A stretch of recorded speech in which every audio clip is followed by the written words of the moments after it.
नमस्कार, स्वागत है आपका HN24/7 पर। मैं हूं आपके साथ योगेश आर्य। आज बातचीत करने के लिए हमारे साथ उत्तराखंड की विधानसभा रामनगर से विधायक दीवान सिंह बिष्ट जी हमारे साथ मौजूद हैं। उनसे बातचीत करेंगे। सर, बहुत बहुत स्वागत है आपका।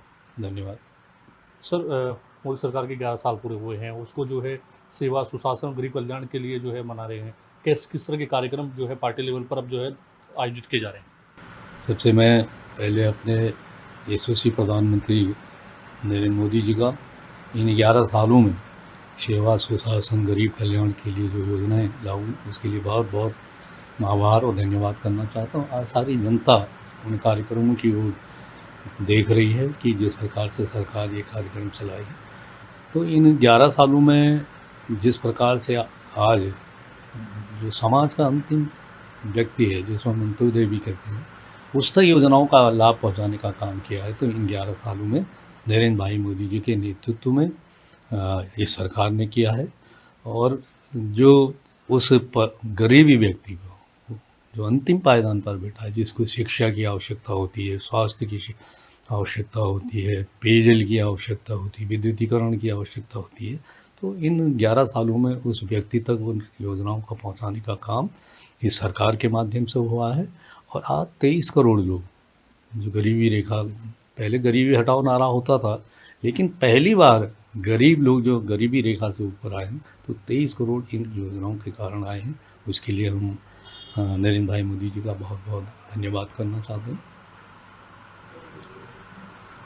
सर, जिस तरह से आप कह रहे हैं कि गरीबी रेखा से बाहर आए हैं, उसी परिप्रेक्ष्य में जो है लगातार विपक्ष से जो है हमलावर है। लगातार जो है आरोप लगा रहा है कि 15 लाख रुपए की बात की गई थी कि वो आएंगे, 2 करोड़ जो है नौकरियां दी जाएंगी। इसके अलावा काला धन वापस आएगा, जो स्विस बैंक में जिनके पैसा है उनका नाम जो है सार्वजनिक किया जाएगा। इस तरह की तमाम बातें की थी, वो तो नहीं किया।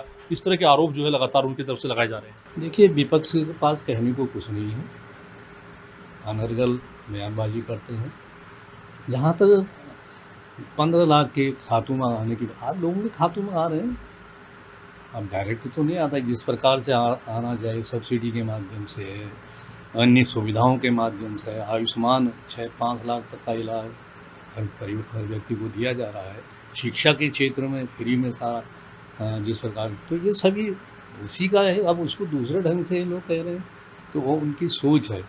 और जहाँ तक ये गरीबी वाली बात है, आज पहली बार मैंने कहा ना, पहली बार इन 11 साल में उस गरीब को भी पता चला कि शुद्ध पेयजल क्या होता है, स्वास्थ्य कैसे गरीब व्यक्ति भी इलाज सरकार के माध्यम से करा सकता है, शिक्षा में उसके बच्चे भी पढ़ें, फीस फ्री है, किताबें फ्री हैं, ड्रेस फ्री है, वजीफे हैं, और यहाँ तक कि एक समय का भोजन सरकार के माध्यम से। आज वो गरीब परिवार भी पढ़े, तो इसीलिए आज वो परिवार सब आगे बढ़ रहे। आज उनको पहली बार शुद्ध JJM के माध्यम से, जल जीवन मिशन के माध्यम से शुद्ध पेयजल उन तक पहुंचाने का काम किया जाता है, फ्री में उनके घरों तक।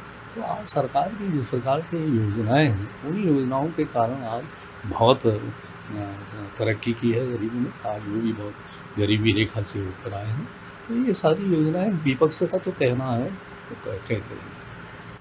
सर, पलायन एक बहुत बड़ी समस्या है पहाड़ी क्षेत्रों में, और लगातार देखा जाए तो पलायन हो रहा है। पलायन की रिपोर्ट की अगर बात करें तो करीब 1700 अधिक गांव पलायन आयोग की रिपोर्ट के अनुसार खाली हो गए हैं।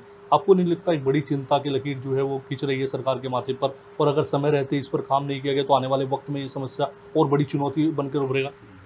ये जहाँ तक पलायन का है, ये गंभीर समस्या है।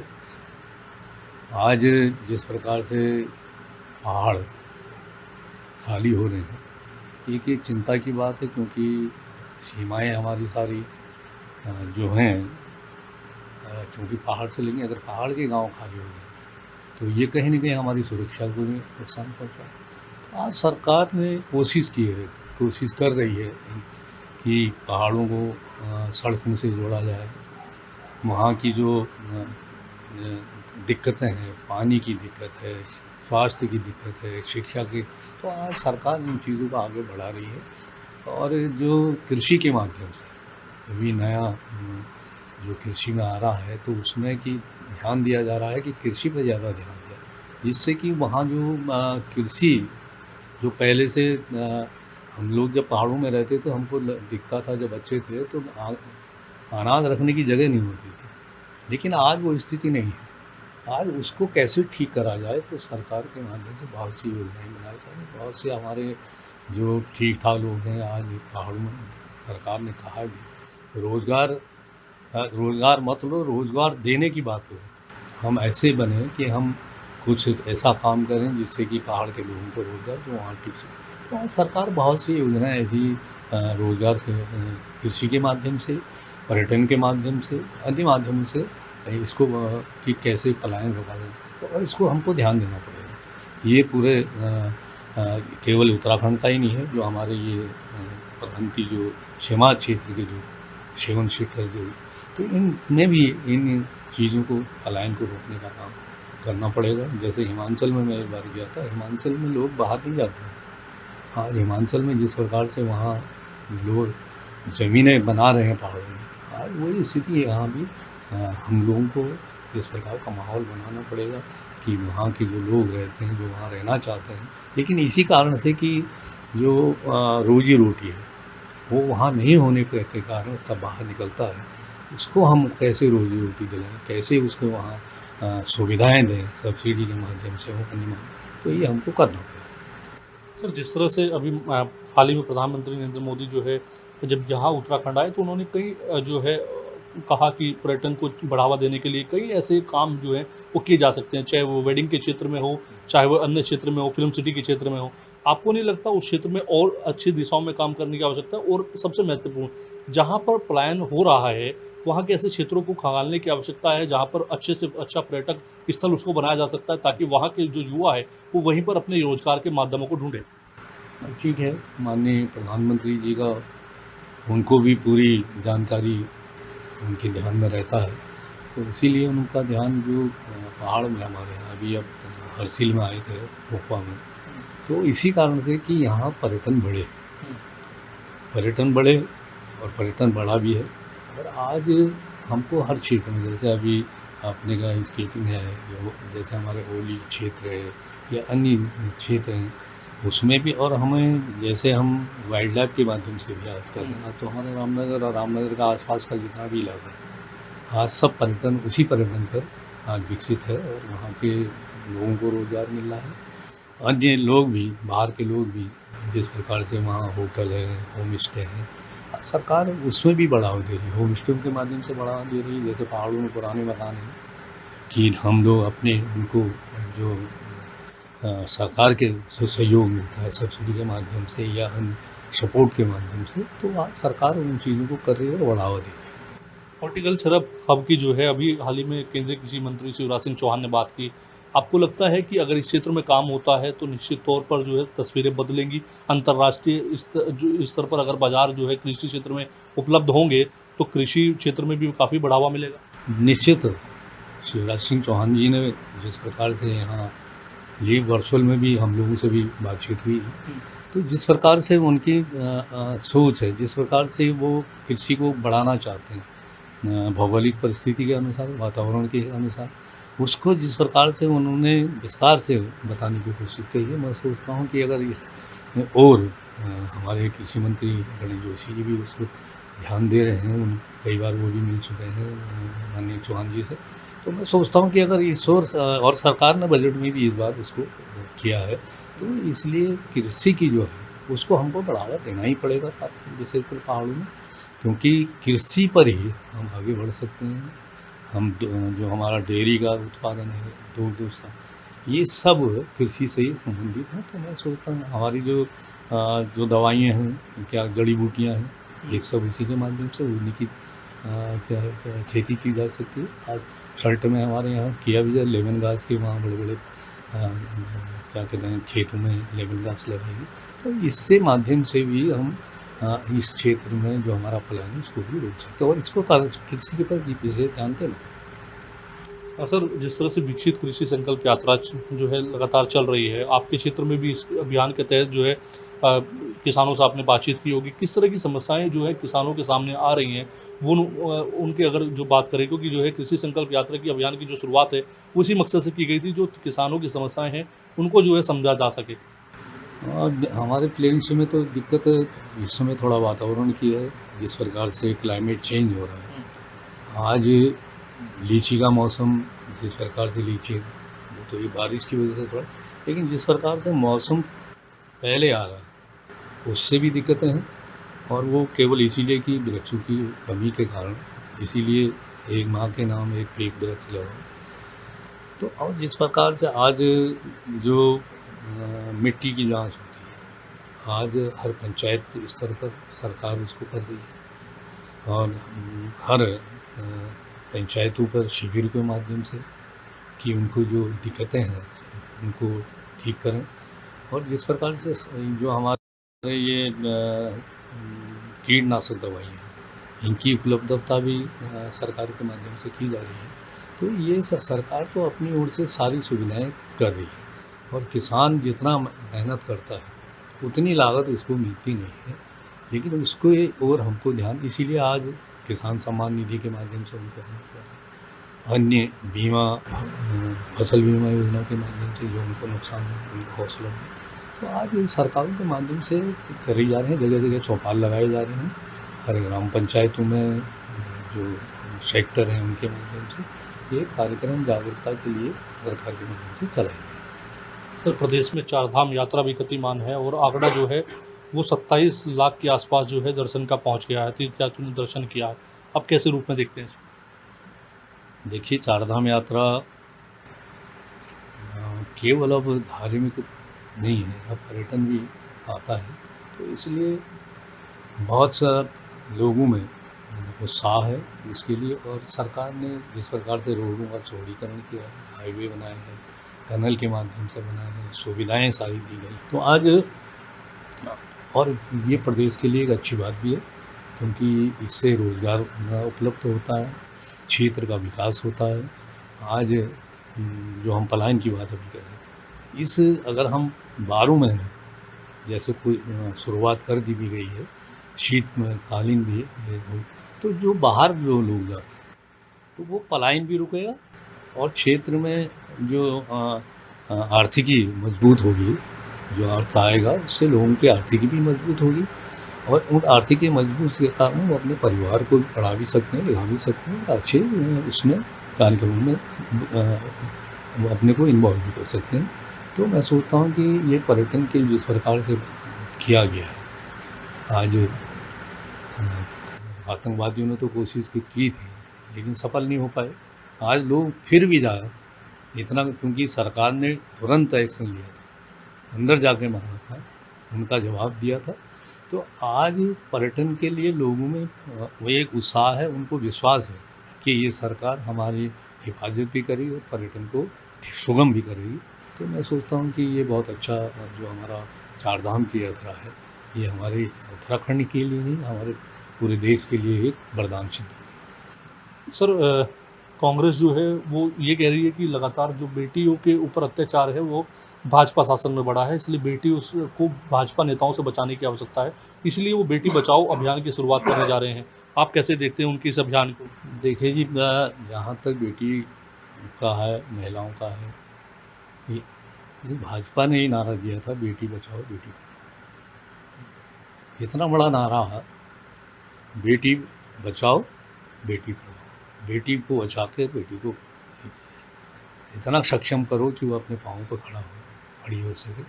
तो आज कुछ घटनाएं होती हैं उसको, लेकिन उनको सख्ती से अभी जो अंकिता कांड था उसमें लोगों को सजाएं हुई हैं, भले ही समय लगा लेकिन सजाएं हुई हैं और सख्त सजाएं हुई हैं। तो इस प्रकार से कोशिश सरकार की है कि इस प्रकार की घटनाएं ना हो, उस पर रोक लगे, इसीलिए सख्त कानून के माध्यम से उनको सख्त सजाएं दी जा रही हैं। तो मैं नहीं सोचता हूँ कि अब ठीक है, मैंने कहा ना विपक्ष का काम तो आरोप लगाना, उनके कालखंड में तंदूर में बीती थी लड़की, तो ऐसे बहुत से उदाहरण हैं। तो ये कहना कि इस कालखंड में बीजेपी आज महिलाओं का सम्मान बढ़ा है, बेटियों का मान सम्मान बढ़ा है, तो भारतीय जनता पार्टी की सरकारों में आज खुलेआम महिलाएं अपनी बात रख सकती हैं, खुलेआम घूमने निकल सकती हैं। तो बहुत सी सुविधाएं उनको दी हैं।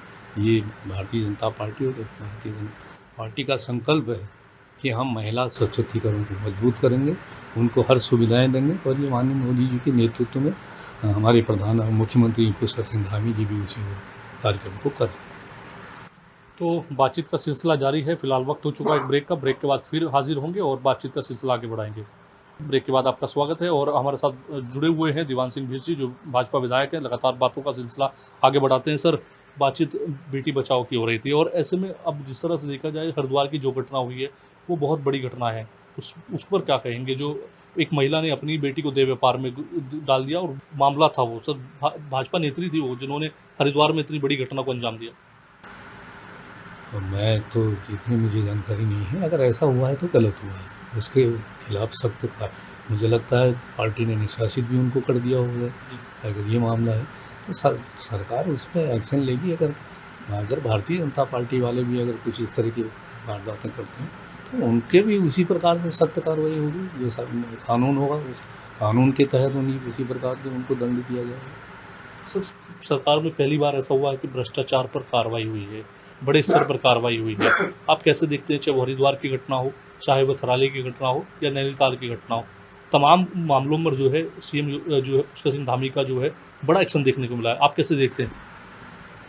मैं अपने मुख्यमंत्री पुष्कर सिंह धामी जी को बहुत बहुत धन्यवाद देना चाहता हूँ, आभार व्यक्त कि जिस प्रकार के कदम उन्होंने उठाए, जो समाज के लिए जिस बात हम करते हैं, सेवा सुशासन कल्याण की बात करते हैं, गरीब कल्याण की बात करते हैं, अगर उसमें इस तरह के कार्य तो इस प्रकार जो कोई छोटे कार्य, कोई ये नहीं कह सकता कि छोटा पदाधिकारी कर्मचारी था, उसमें आईएएस भी हुआ है, पीसीएस भी हुआ है, तो उन पर सब पर जो कितना ही बड़ा अधिकारी है, उन पर जो एक्शन लिए हैं, मैं माननीय मुख्यमंत्री जी का बहुत बहुत आभार व्यक्त करना चाहता हूँ और ये आगे भी होना चाहिए। जिस प्रकार से अभी जब समीक्षा बैठी थी हल्द्वानी, तो वहाँ भी कोई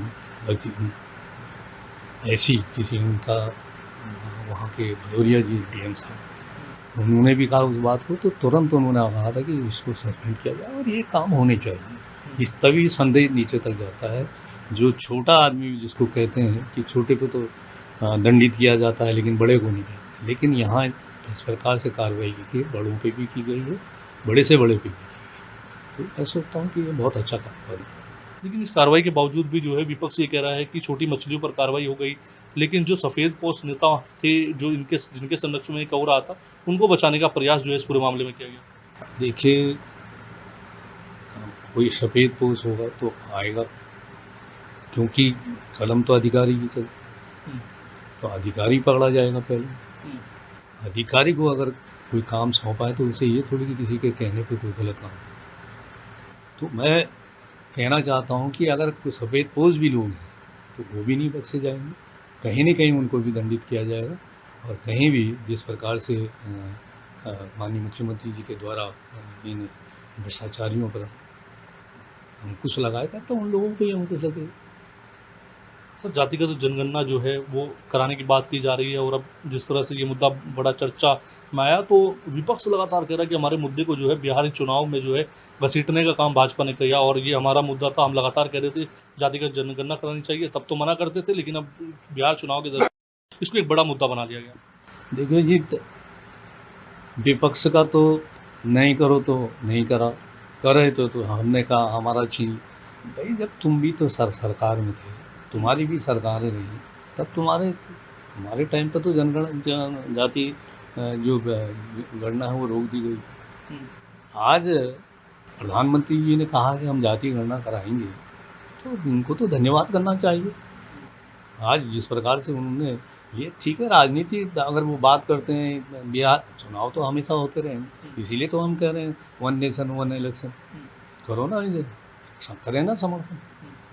तो जिस प्रकार से जातिगत गणना हो रही है, तो प्रधानमंत्री जी ने कहा है कि हम करेंगे, तो साधु बात है, उनका धन्यवाद है। आपने एक देश एक चुनाव की बात की, मुझे एक अच्छा बात याद आ गई कि एक देश एक चुनाव की बात आपकी पार्टी लगातार कर रही है, लेकिन आपको नहीं लगता कि निकाय चुनाव 1 साल से देरी में होते हैं, पंचायत चुनाव बहुत 6 महीने लेट हो गए, जब छोटे चुनाव इतनी देरी से कराए जा रहे हैं, तो क्या एक 1 नेशन 1 इलेक्शन की बात करने वाली पार्टी जब छोटे चुनाव नहीं करा पा रही, तो बड़े चुनाव को कैसे मैनेज किया जाएगा? नहीं, देखिए, चुनाव तो 11 साल से केंद्र में हम हैं, 11 साल से चुनाव हो रहे हैं, हर चुनाव हो रहे हैं। हाँ, कहीं जैसे आपने इस निकाय का कहा, निकाय के चुनाव भी हो, पंचायतों के चुनाव भी मुझे लगता है कि इधर हो जाएंगे, तो कुछ न कुछ दिक्कतें होती हैं, कुछ लोग इसमें कोर्ट चले जाते हैं, तो कहीं न कहीं कुछ प्रॉब्लम आती हैं, तो उसके लिए पंचायत। अब जहाँ तक वन नेशन वन इलेक्शन की बात है, ये देश के हित में, जिस प्रकार से चुनाव होते रहते हैं उसमें एक्ट बनेंगे, एक्ट में बहुत सी बातें आएंगी, तो मैं चाहता हूँ कि हम लोग तो चाहते हैं कि, और अधिकांश लोग चाहते हैं और जनता भी चाहती है कि चुनाव वन नेशन वन इलेक्शन के आधार पे ही होनी चाहिए। और आज भारतीय जनता पार्टी उसको कोशिश भी कर रही है, तो मैं सोचता हूँ कि ये देश हित में है, प्रदेश हित में तो है ही, देश हित में भी है, तो इससे अच्छी बात कोई नहीं हो सकती। सर, पहलगाम की घटना होती है, उससे पहले पुलवामा की घटना होती है, दोनों ही बहुत ही बड़ी घटना थी, लेकिन कांग्रेस के जो एक विधायक हैं जिनका नाम गोपाल सिंह राणा है, वो उन्होंने एचएनएन से बातचीत में कहा कि ये दोनों घटना जो है चुनावी फायदे के लिए जो है भारतीय जनता पार्टी ने कराई। पहलगाम की घटना जो है वो हाल ही में जो बिहार चुनाव को मद्देनजर रखते हुए कराई, और ये बड़ा बयान उन्होंने एचएनएन से बातचीत में किया है। आप पूरे बयान को किस तरह से देखते हैं? देखिए, गोपाल सिंह राणा जी वरिष्ठ नेता हैं। अब उन्होंने किस आधार पर कहा, या आज तो उन लोगों को लगता है कि हम कहीं हैं नहीं, तो खींच में भी कह सकते हैं। अब कोई देश इतना बड़ा अपने खुद ही करा सकता है क्या? ये हम लोगों को भी सोचना चाहिए। पुलवामा का काम जो जिसमें 42 लोग शायद 43 लोग, क्या सरकार अपने सैनिक ये करा सकती है? अगर सरकार ने, और जिस प्रकार का वो आलोक है, ये तो राम मंदिर पे भी कह रहे थे प्रमाण दो, इनके पास है क्या कुछ? बोलना है बोल दिए। लेकिन सर, बड़ा आरोप है। आरोप है, मैं कह रहा हूँ, लेकिन मैं वही कह रहा हूँ कि इस प्रकार की बातें करना किसके पक्ष में कर रहे हैं? सरकार ने जिस प्रकार से उस समय एयर स्ट्राइक की थी, घर में जाके मारा था वहाँ के लोगों को, उस बात को तो नहीं कह रहे। और उसी प्रकार से आज जो यहाँ हुआ है, ये क्या कहते हैं, पहलगाम, जिस प्रकार से पूछ के मारा गया, धर्म पूछ के मारा गया, और जब महिलाओं ने कहा हमको मारो, हमको भी मारो, तो उन्होंने कहा कि मोदी जी को बता दें, तो मोदी जी ने बताया है। क्या ये चाहते थे कि ऐसा नहीं होना चाहिए था? तो इस प्रकार की बयानबाजी मैं नहीं चाहता हूँ कि, मैं ये सोचता हूँ कि ये इनकी कोई राष्ट्रीय सोच है। इस प्रकार की बयानबाजी देने से कोई देश का भला होने वाला नहीं है। जनता सब समझती है। ये मैंने कहा ना, ये इनके अंदर जो अपनी खीज है, जिस प्रकार से हमारी वहाँ इतना बड़ा कांड हुआ, इतना ये जो इस प्रकार की खीजें हैं, उसको इस तरह से निकाल दें, और जो ये ठीक नहीं है। अंतिम सवाल ये है, इसी से जुड़ा सवाल है। आपने कहा कि मोदी जी ने अंदर घुसकर जो है उनको सबक सिखाने का काम किया, लेकिन सवाल यही उठकर जो है विपक्ष पूछ रहा है कि फिर आखिरकार जब मौका था एलओसी को लेकर, पीओके को लेकर, फिर आखिरकार ट्रंप के कहने पर सीज फायर क्यों लागू किया गया? देखिए, अब ऐसा होता है कि जिस प्रकार से अंदर जाके मारा, कुछ जो बिरादरियाँ होती देश के होती, ये जो युद्ध होता है तो नुकसान सभी का होता है, कि ये एक पक्ष का नहीं। तो हो सकता है कि जो हमारे मित्र देश हैं, अन्य लोग हैं, उनके बाद चर्चाएँ हुई हों, लेकिन अपनी शर्तों पर हमने कहा हम ये स्थगित नहीं कर रहे हैं, ये हम रोक रहे हैं, जिस दिन ऐसा होगा फिर हम करेंगे, ये भी संदेश दिया है। हम इसको बंद नहीं कर रहे हैं, केवल रोक रहे हैं, इसलिए कि अगर जिस दिन कोई ऐसी प्रकार की अपनी घटना हुई तो फिर हम वही काम करेंगे जो हमने आज किया। तो ये ट्रंप वाली बात तो कुछ है नहीं, ये तो केवल ठीक है, जिस प्रकार से माहौल बनाया था लोगों ने ट्रंप कहना शुरू कर दिया है, लेकिन मोदी जी ने कहा हम अपने शर्तों पर करेंगे, आज उसी पर अड़ी हैं। चलिए, धन्यवाद अपना कीमती समय देने के लिए। तो हमारे साथ बातचीत कर रहे थे रामनगर विधानसभा से विधायक दीवान सिंह बिष्ट जी, जिन्होंने तमाम राज्य सहित देश की विषयों पर जो है अपनी राय रखी है। इस साल फिलहाल इतना ही। अन्य खबरों को देखने के लिए बने रहिए चैनल 24/7।